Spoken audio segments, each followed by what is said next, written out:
আমার বউ আমার সাথে খুব খারাপ ব্যবহার করে, তুই তুকারি করে, বাসায় চিল্লাচিল্লি করে, এতে আমার খুব কষ্ট হয়।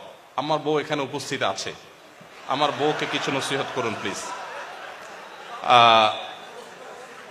যে ভদ্রলোক প্রশ্নটি করেছেন, আমার মনে হয় যে আজকে বউকে তিনি ফুসলে ফাসলে আনছেন এই উদ্দেশ্যে, যাতে করে উনি ওনার দায়িত্বটা, ওনার কাজটা আমার হাতে তুলে দিলেন যে আমার স্ত্রীকে আপনি একটু নসিহত করে দেন। আমি এই জন্য বলি, এই প্রশ্নগুলো তো শুধু প্রশ্ন না, এগুলো কোনোটি আছে, এগুলো এক একটা আলপিন। অর্থাৎ আপনার কাউকে একটা খোঁচা দেয়া দরকার, আপনি দিতে পারতেছেন না, আলপিনটা আমার হাতে দিয়ে বলেন আপনি একটু দেন, ব্যাপারটা সেরকম হয়ে গেছে।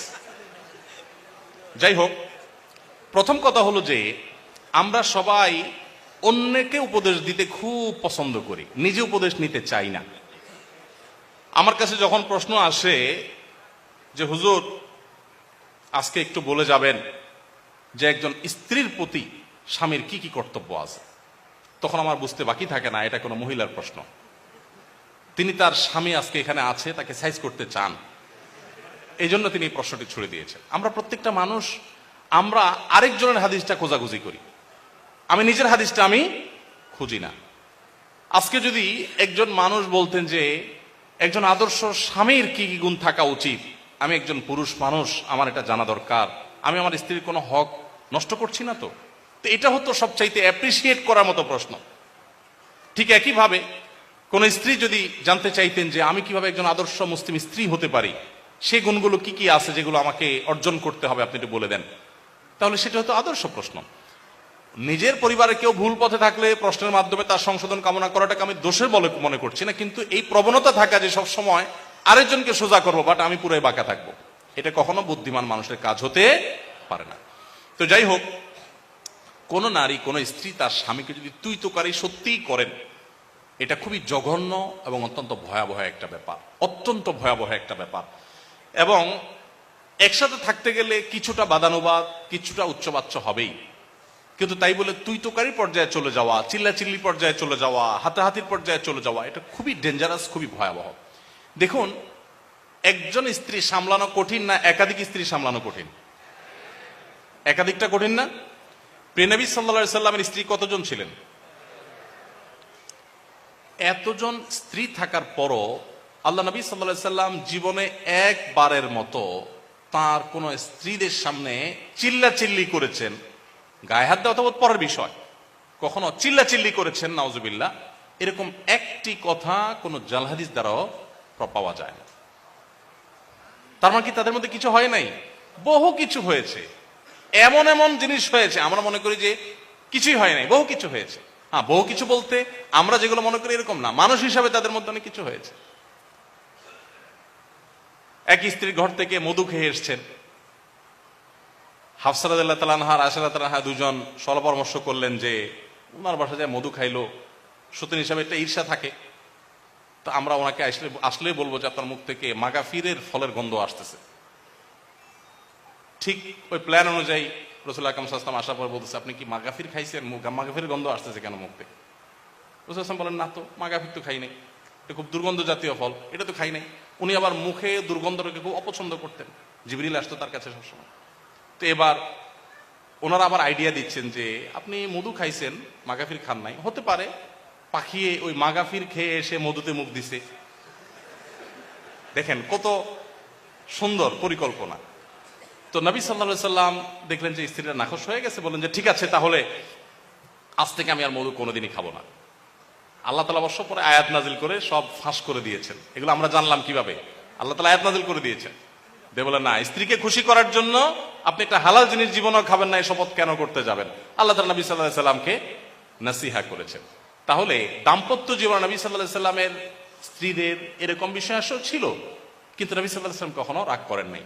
তো একইভাবে আমাদের স্বামীদেরও উচিত স্ত্রীদের সাথে সুন্দর আচরণ করা, স্ত্রীদের উচিত স্বামীদের সাথে সুন্দর আচরণ করা। ভালো করে শুনে রাখেন, অনেক মহিলা আছে লম্বা লম্বা তসবিহ পড়েন, ঘন্টা ঘন্টা কোরআন তেলাওয়াত করেন, ওয়াজ একটার পর একটা ভিডিও শুনতে থাকেন, শুনতে থাকেন, শুনতে থাকেন, এমনকি রান্না করেন তখনও ভিডিও চালাই দিয়ে তারপরে শুনেন, মাগার স্বামীর সাথে দুর্ব্যবহার করেন, স্বামীর কথা শুনেন না।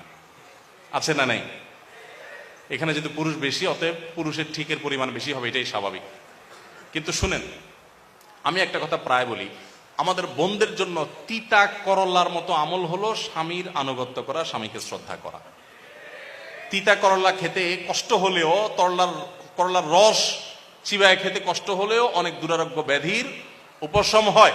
ঠিক একইভাবে আপনি যদি জান্নাত পেতে চান, আপনার স্বামীর অনেক কিছু অপছন্দনীয় হলেও যতক্ষণ পর্যন্ত সে আপনাকে কোরআন হাদিস বিরোধী কিছু করতে না বলবে, ততক্ষণ পর্যন্ত তাকে মেনে চলা, শ্রদ্ধা করা, এটা আপনার কর্তব্যের অংশ।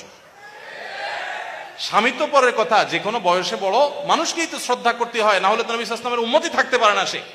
আমি এরকম বহু মহিলার কথা জানি যে শুধু বোরকা পরেন না, হাত মোজা পামোজা মেনটেন করেন, তাহাজ্জুদও পড়েন, জিকির আজকার করেন, তেলাওয়াত করেন, ওয়াজ শুধু শুনেন না, ওয়াজ মানুষকে করেনও, মাগার ওনার স্বামীর প্রতি তিনি দায়িত্বশীল স্ত্রী না। কখনো এই মা নারী আল্লাহর কাছে প্রিয় বান্দী হতে পারবে না। ইসলাম যে সুন্দর একটা পরিবার ব্যবস্থাপনা আমাদের দিয়েছে, এটার মূল মন্ত্রটা এখানে যে স্বামীকে তার স্ত্রীর প্রতি সর্বোচ্চ সদ্ব্যবহার করার নির্দেশ করা হয়েছে, আবার স্ত্রীকে স্বামীর প্রতি রেসপেক্ট করতে বলা হয়েছে। সবাই যার যার জায়গায় সর্বোচ্চ ভালো হওয়ার চেষ্টা করবে। এবং স্বামীদের ব্যাপারে নবী সাল্লাল্লাহু আলাইহি ওয়াসাল্লাম কত বড় কথা বলেছেন যে তোমাদের ভিতরে সবচাইতে উত্তম মানুষ সে যে তার ফ্যামিলির কাছে, স্ত্রীর কাছে ভালো। এবং নবীজি কত বড় মানে উচ্চ পর্যায়ের সদাচরণ তার ছিল যে তিনি বলছেন ওয়ানা খায়রুকুম লিআহলি, স্ত্রীর কাছে ভালো থাকার ক্ষেত্রে তোমাদের যে কারোর চাইতে আমি আমার পরিবার স্ত্রীদের কাছে আমি ভালো। এতজন স্ত্রীর কাছে ভালো থাকা সহজ কাজ না কঠিন কাজ? কি পরিমাণ ধৈর্যের পাহাড় হলে এটা সম্ভব? অতএব স্বামী স্ত্রী উভয়ের প্রতি দায়িত্বশীল হওয়া উচিত। বিশেষ করে মা বোনরা আল্লাহকে সন্তুষ্ট করবার জন্য নিজের কাছে ভালো না লাগলেও দাঁত খিচে সবর করে হলেও নিজের স্বামীকে শ্রদ্ধা করতে শিখুন। আপনাকে ওরা উস্কানি দিবে, আরে রেখে দাও, ছেড়ে যাও ওকে, কারোর পায়ের উপরে কারোর উপরে তোমাকে নির্ভর হয়ে থাকতে হবে নাকি? ওরা উস্কানি দিয়ে আপনাকে বের করে দিবে। এর পরবর্তী ইতিহাসটা আর ওরা আপনাকে জানতেও আসবে না, মানুষকে জানাতেও আসবে না। এই জন্য আল্লাহর ভয় যদি থাকে, স্বামী স্ত্রী পরস্পর প্রতি শ্রদ্ধাশীল হতে হবে, এবং এটা না হলে আপনার তাকওয়া কখনো শক্তিশালী হবে। সবচেয়ে বড় চ্যালেঞ্জগুলোর একটা হলো, মনে রাখেন, আপনার জন্য নফল নামাজ পড়া, কোরআন হাদিসের অনেক কিছু চর্চা করা আপনার জন্য এত কঠিন না, স্বামীর আনুগত্য করা তত কঠিন। নবী সাল্লাল্লাহু আলাইহি ওয়াসাল্লাম মেয়েদের জান্নাতে যাওয়ার পূর্ব শর্ত 4টা উল্লেখ করেছেন। ইজা সাল্লাতিল মারআতু খামসাহা ওয়া সামাত শাহরাহা ওয়া আতাআত যাওজাহা ওয়া হাফিজাত ফারজাহা।